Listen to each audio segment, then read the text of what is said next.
से इतनी प्रार्थना करो कि हम आपके हैं और आप हमारे हो। बढ़िया चकाचक काम चलेगा, कोनो कमी नहीं हो सकती। भाई अवगढ़दानी है और जिसका स्वामी अवगढ़दानी होगा भैया, दान आजकल की माताओं का क्या है पता है? अगर पति थोड़ा दान कर दिया, देवी जी को पता चल गया कि मेरे पति ने आज दान कर दिया, तो शाम का पता नहीं भोजन मिले कि ना मिले, है ना? मेरी माताओं, मेरी बहनों, एक निवेदन करना चाहेंगे। इस शिव महापुराण में कई देवियां ऐसी हैं जो अपने घर में लड़के झगड़ के शिव महापुराण में भागीदार बने। उसका तो हम कुछ नहीं कर सकते, लेकिन मुझे विश्वास ही है ना, सब बढ़िया चकाचक कर देंगे। अभी आज का मुझे पता नहीं था, माता जी हमारी जा रही थी, गेट से मेरा आगमन हुआ, माता जी यहीं पैर छूई। मैंने कहा माता जी क्या चल रहा है? बोली सब आनंद है। उन्होंने भाव प्रकट किया।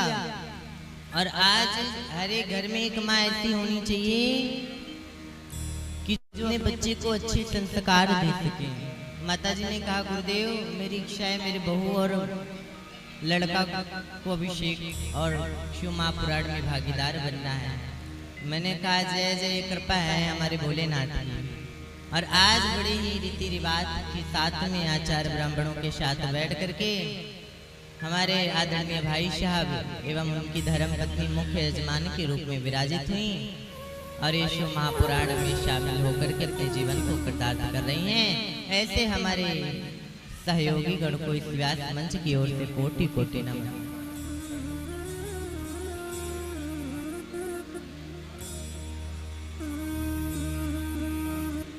ये बताओ कि कथा सुनने सब आए थे, कई तो आज आए हैं ये माताएं जिन्हें हम कब से जान रहे हैं, करीबन 3-3 बार कथा श्रवण कर ली है और इनके यहाँ कल से कथा प्रारंभ हुई, लेकिन इनका आना आज हुआ।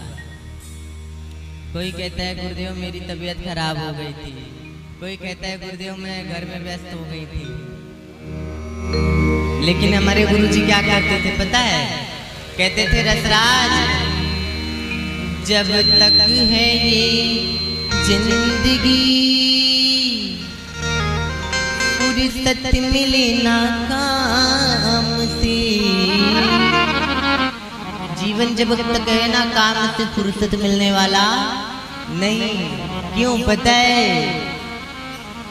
एक समय ऐसा निकालो प्रेम करो भोलेनाथ से। एक ही समय ऐसा निकालो कि बाबा से प्रेम कर लो। इनके जैसा कृपालु कोई नहीं हो सकता। ये बड़े भोले वाले हैं, इसका नाम इसलिए क्या पड़ गया? भोला बाबा, है ना? सारे देवताओं को तो अच्छे अच्छे पुष्प चढ़ते हैं, सारे देवताओं को बढ़िया बढ़िया मिष्ठान 56 प्रकार के चाहिए ना, पकवान चाहिए, लेकिन बेचारे काहे पे राजी हैं? बोलो जी, नहीं पता। कहते हैं जो दुनिया सबको ना चढ़ावे वही ला के चढ़ा दे, जो कोई ना खावे। धतूर, भांग, है ना, बिलपत्र,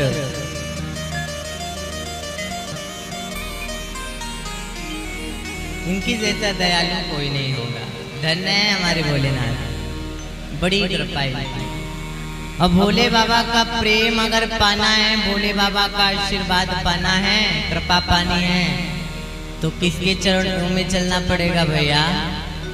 हाँ, राम जी का चरण वहां पकड़ लो, बढ़िया काम चकाचक के चली हो, कहीं रुकावट नहीं आ सकती। अब इसमें से कितनी माताएं जो कल कथा सुनने आई थी, कुछ तो आई थी ना?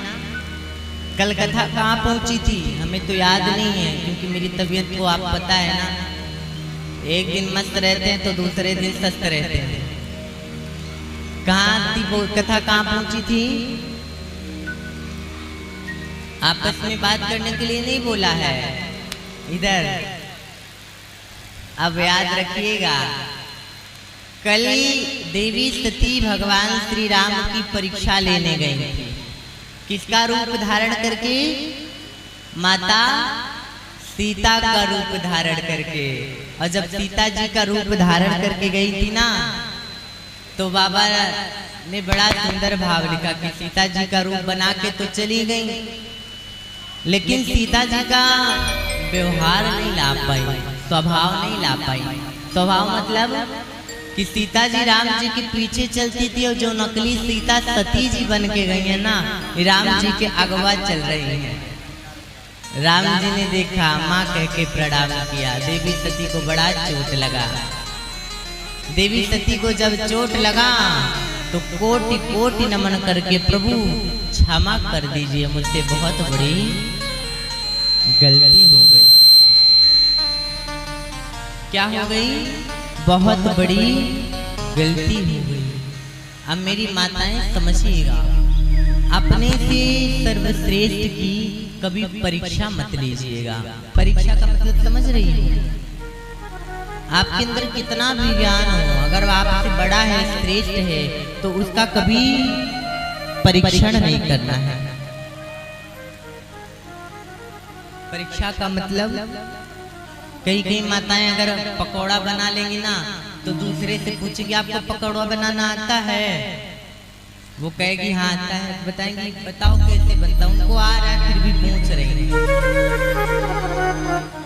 इसमें उनको कुछ मिलेगा क्या भैया? कुछ नहीं मिलने वाला।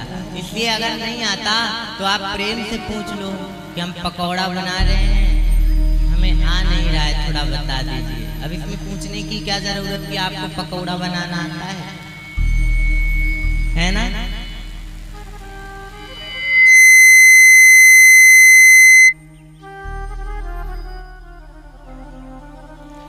बोले गुरुदेव भगवान